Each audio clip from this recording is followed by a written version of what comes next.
Bring in Dr. Zainab Bagudu, wife of the Kebbi State Governor. But, Your Excellency, you listened to the Honorable Minister of Women Affairs applaud the steps that were taken over the 16 days of activism against gender-based violence. How much of a problem are we actually faced with here, and therefore what impact, in your opinion, you think that the 16 days of activism might have made on the challenge that we actually are dealing with? Well, thank you very much. Your Excellency, thank you for the acknowledgement of the work that the Nigerian Governors' Wives Against GBV have been doing. Sexual and gender-based violence is a huge problem, not just in Nigeria, but across the world. It has become an even bigger problem with the advent of the COVID-19 pandemic. And the numbers of cases that were reported has increased remarkably. One of the reasons why we feel that this has increased, aside from the obvious fact that there is a hidden pandemic during the lockdown and all the frustrations that COVID brought, is because there is a heightened level of awareness, and conversation has been heightened to a very large degree.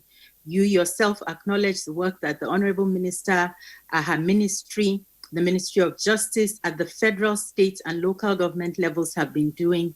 Also civil societies, of which in this case our platform can be counted as a civil society, but one that has a high level advocacy.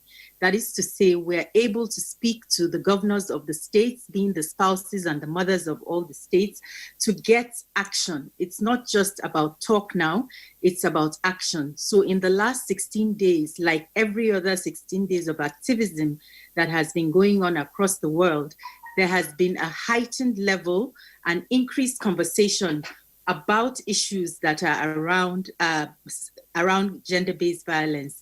And in our case, we have had, like you also pointed out, a conference, which is the first of its kind in Nigeria. There's so many things that I can go into that is the first of its kind in Nigeria. We just recently launched a grassroots radio show that was sponsored by Access Bank. And this is to try to get to the grassroots, to get to the people at the rural level. Majority of Nigerians are living in the rural areas. And so we're speaking to them. Our platform enables us to be able to do that. So in a nutshell, we have achieved a lot. There's been a lot more heard about gender-based violence in these 16 days than in the previous years. Oh, many thanks, Zainab. Esther Uzuma, let's hear from you. The